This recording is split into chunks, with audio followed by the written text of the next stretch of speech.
সুখেন্দু শেখর রায়ের পর এবার সুস্মিতা দেব রাজ্যসভা থেকে ইস্তফা দিলেন তৃণমূলের আরেক সাংসদ এবং একই সঙ্গে দলের সমস্ত পদ থেকে ইস্তফা দিয়েছেন অসমের এই তৃণমূলের নেত্রী।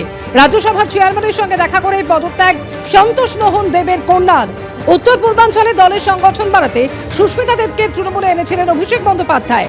ইস্তফার পরেই অসমের বিজেপি মুখ্যমন্ত্রী হিমন্ত বিশ্ব শর্মার কাছে সুস্মিতা দেব কি যোগ দিচ্ছেন অসম বিজেপিতে, এই সাক্ষাৎ ঘিরে রাজধানীতে তুমুল জল্পনা তৈরি হয়েছে।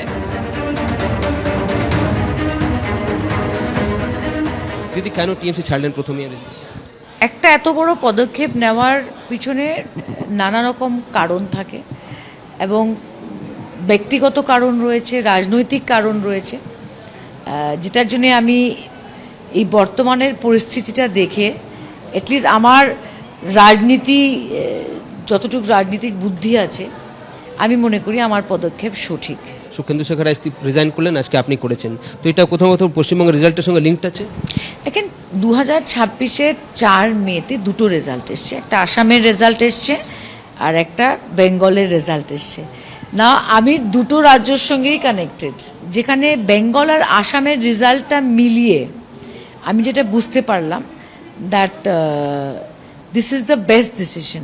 আজকে আপনি আসামের মুখ্যমন্ত্রীর সঙ্গে দেখা করেছেন, এখন জল্পনা চলছে হয়তো খুব সম্ভবত আপনি বিজেপিতে যোগ দেবেন।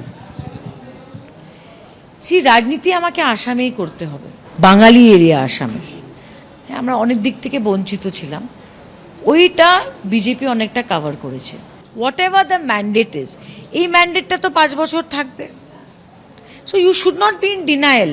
আর যত তাড়াতাড়ি দেখেন একটা অপোজিশনের দরকার থাকে, যারই সরকার থাকুক, যত তাড়াতাড়ি অ্যাকসেপ্ট করে মাঠে নেমে চেকস অ্যান্ড ব্যালেন্সের সিস্টেমটা আসবে না, একটা প্রবলেম হবে। শুভেন্দুবাবু যদি মানে 5 বছর ফোকাসড পেতে কাজ করে, আর আমি আসামে যেটা দেখেছি, এটা বিজেপি করেছে, I think the face of Bengal will change.